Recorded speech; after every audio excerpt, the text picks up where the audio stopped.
Welcome back to my channel guys ভিডিঅ'টোৰ যোগেদি মই কিছু গুৰুত্বপূৰ্ণ কথা আলোচনা কৰিবলৈ চেষ্টা কৰিম সো প্ৰথমতে মই কৈ লৈছোঁ যে যেহেতু মই যোৱাকালি এটা ভিডিঅ' আপলোড কৰিছিলোঁ আৰু তাতে কৈছিলোঁ যে DWৰ আণ্ডাৰত নতুনকৈ 4500 পদৰ বিজ্ঞাপন ওলাবলৈ গৈ আছে চলিত মাহতে সো এইখিনি কোৱাত বহুতে ভিডিঅ'ত নেগেটিভ কমেণ্ট কৰিছে বা কিছুমানে পজিটিভ কৰিছে কিন্তু একাংশই মানি ল'ব পৰা নাই যে এইখিনি কেতিয়াও হ'ব নোৱাৰে যে চলিত মাহতে এডভাৰটাইজমেণ্ট কেতিয়াও হ'ব নোৱাৰে মানে তেখেতসকলৰ মতে এডভাৰটাইজমেণ্ট পিছত হ'ব যে DWৰ যেহেতু মেৰিট লিষ্টৰ মানে কাম এতিয়ালৈকে হোৱা নাই বা মেৰিট লিষ্ট প্ৰকাশ পোৱা নাই যি 5500 পদৰ এই 5500 পদৰ মেৰিট লিষ্ট দিয়াৰ পিছতহে এডভাৰটাইজমেণ্ট হ'ব বুলি তেখেতসকলে ভাবে বা তেখেতসকলে এইখিনি স্বীকাৰ কৰে কিন্তু যদিহে কোৱা হয় যে এই চলিত মাহতে নতুনকৈ DWৰ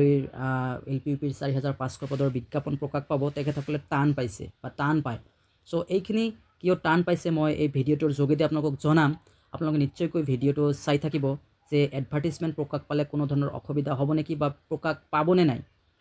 সো যেহেতু বহুতে মানি ল'ব পৰা নাই বহুতে নেগেটিভ কমেণ্ট কৰিছে যে এইখিনি কেতিয়া হ'ব নোৱাৰে যেহেতু আমাৰ EM ছাৰে কৈছে মেৰিট লিষ্টত নাম নহা সকলৰ যি DWৰ 5500 পদৰ কাম চলি আছে সেই 5500 পদত এপ্লাই কৰা যিসকল কেণ্ডিডেটছৰ নাম নাহিব তেখেতসকলে নতুন যি এডভাৰটাইজমেণ্ট হ'ব সেই নতুন এডভাৰটাইজত পাৰ্টিচিপেট কৰিব পাৰিব সো তাৰ বাবে তেখেতসকলে এইখিনি মানি ল'ব পৰা নাই যে চলিত মাহতে এডভাৰটাইজমেণ্ট হ'ব তেখেতসকলে মানি ল'ব পৰা নাই যে এইটো কেতিয়াও হ'ব নোৱাৰে যেহেতু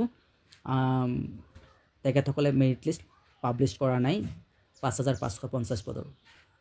আৰু মেৰিট লিষ্ট নিদিয়াকৈ নতুন বিজ্ঞাপন দিলে অভাৰলিপিং হ'ব নেকি সো আৰু ইয়াতে মই লিখিছোঁ যে নতুনকৈ টেট উত্তীৰ্ণৰ বাবে বহুতেই ভাল খবৰ তো নতুনকৈ টেট উত্তীৰ্ণৰ বাবে বহুতেই ভাল খবৰ এইকাৰণে যেহেতু নতুন এডভাৰটাইজমেণ্ট পাবলৈ গৈ আছে প্ৰকাশ পাবলৈ গৈ আছে গতিকে এইটো ভাল খবৰ হয় নতুনকৈ টেট উত্তীৰ্ণসকলৰ বাবে তো যিখিনি ফ্ৰেণ্ডসকল আপোনালোকে ভিডিঅ'টো স্কিপ নকৰাকৈ শেষলৈকে চাই থাকিব ফ্ৰেণ্ডসকল প্ৰথমতে মই কৈছোঁ LPUPৰ যি নতুন 4500 পদৰ বিজ্ঞাপন প্ৰকাশ পাবলৈ গৈ আছে সো এইখিনি যদি আপোনালোকৰ এই মাহতে প্ৰকাশ পায় তেনেহ'লে আপোনালোকৰ অসুবিধা কেনেকৈ হ'ব ধৰি লওক আপোনালোকে নিশ্চয়কৈ এটা এক্সাম্পল আছে যেহেতু GT PGT আপোনালোকে নিশ্চয়কৈ চাব পাৰিছে যে GT আৰু PGT যেটো গ্ৰেজুৱেট টিচাৰ আৰু পোষ্ট গ্ৰেজুৱেট টিচাৰ আছিলে তাৰ এডভাৰটাইজমেণ্টটো কেতিয়া হৈছিলে আপোনালোকে নিশ্চয়কৈ সবে জানে যে এডভাৰটাইজমেণ্ট কিন্তু বহুত আগতে হৈছিলে বাট অনলাইন এপ্লাই ষ্টাৰ্ট কেতিয়া হ'ল সো আপোনালোকে নিশ্চয়কৈ জানে যে অনলাইন এপ্লাই ষ্টাৰ্ট কিছুদিন আগতে হৈ গ'ল গতিকে এডভাৰটাইজমেণ্ট বহুত আগতে হৈছিল আপোনালোকে নিশ্চয়কৈ জানে কিন্তু আপোনালোকে যে এইখিনি মানি ল'ব পৰা নাই এইখিনি আচৰিত যে আপোনালোকৰ যি নতুনকৈ 4500 পদৰ বিজ্ঞাপন প্ৰকাশ পাবলৈ গৈ আছে চলিত মাহত কোৱা হৈছে যে এইখিনি যদি চলিত মাহত প্ৰকাশ পায় আপোনালোকৰ মানে টান লাগিছে মানি লওঁতে এইটো টান লগাই একোৱেই নাই মই ভাবোঁ কিয়নো আপোনালোকে নিশ্চয়কৈ জানে যে এডভাৰটাইজ হোৱাৰ লগে লগে আপোনালোকে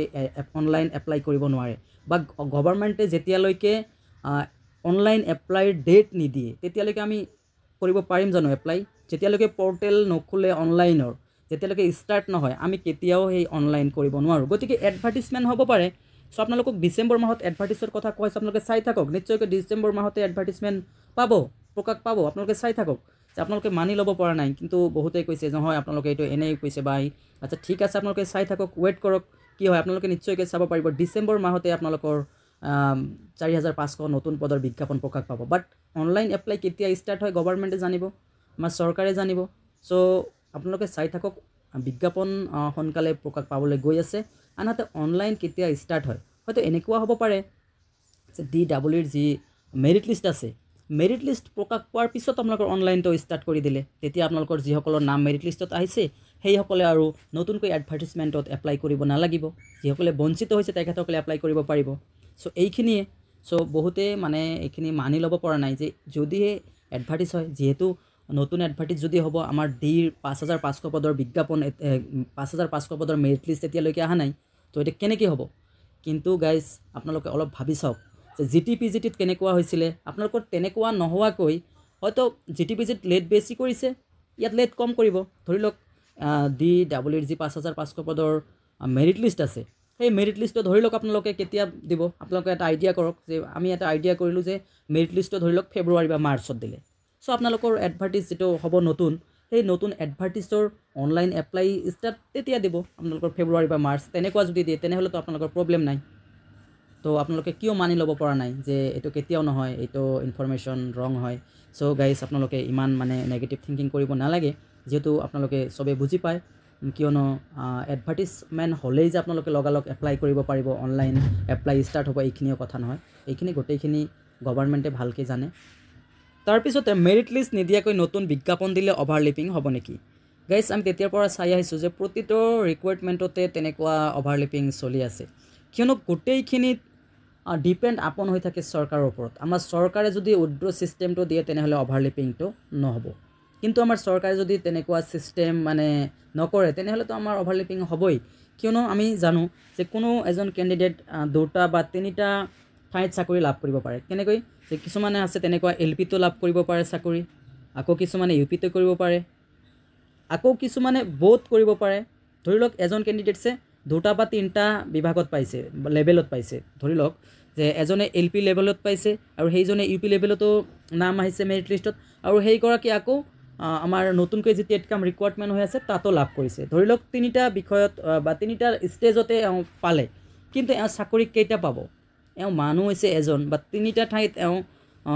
মানে নাম আহি গৈছে, তো এটা চাকৰিহে কৰিব। এজন মানুহ এটাই কৰিব, এটা কেণ্ডিডেট এটাই চাকৰি কৰিব, কিন্তু 3 ঠাইত নাম অহাৰ বাবে পোষ্ট মালিক হৈছে এটাৰ, কিন্তু ইয়াত পোষ্ট ব্লক কৰিছে কেইটা? 3টা, কিন্তু ইয়াতে 2টা প্লাছ হৈ আছে। কিন্তু এই যে 2টাত যে এনে নামটো আছে, চাকৰি পাই আছে এটা, কিন্তু নাম আহিছে 3টাত, কিন্তু 3টাৰ মালিক নহয়, যিকোনো এটাৰ মালিক। কিন্তু এই ছিষ্টেমটো আমাক দিব লাগিব যে সেই কেণ্ডিডেটগৰাকী এটা জব পাইছে, এটা চাকৰি পাব, আৰু 2টাৰ পৰা নামটো উঠাই ল'ব লাগে, উইথড্ৰ কৰি দিব লাগে, যে এই পোষ্টটো যাতে বেলেগ এজনে মানে চাকৰি পায়। কেণ্ডিডেটগৰাকীয়ে এই 2টা পোষ্টটো হোল্ড কৰি নাৰাখে, যে যিহেতু এটাৰ মালিকেই হয়, এটাই চাকৰি কৰিব, কিন্তু আৰু 2টা পোষ্ট হোল্ড কৰি ৰখাৰ কোনো প্ৰয়োজন নাই। যদি আমাৰ চৰকাৰে তেনেকুৱা উইথড্ৰ ছিষ্টেম কৰি দিয়ে তেনেহ'লে ডেফিনেটলি আমাৰ অভাৰলেপিংটো নাথাকে, আৰু কম মাৰ্ক থকা কেণ্ডিডেটসকলে তেতিয়া চাকৰি লাভ কৰিবলৈ সক্ষম হয়। এইখিনি আছিলে ভিডিঅ'টোৰ বিষয়বস্তু। যদি ভাল পাইছে লাইক কৰিব, আৰু পাৰিলে চেনেলটো ছাবস্ক্ৰাইব কৰিবলৈ নাপাহৰিব। ভিডিঅ'টো গোটেইখিনি চোৱাৰ বাবে ধন্যবাদ।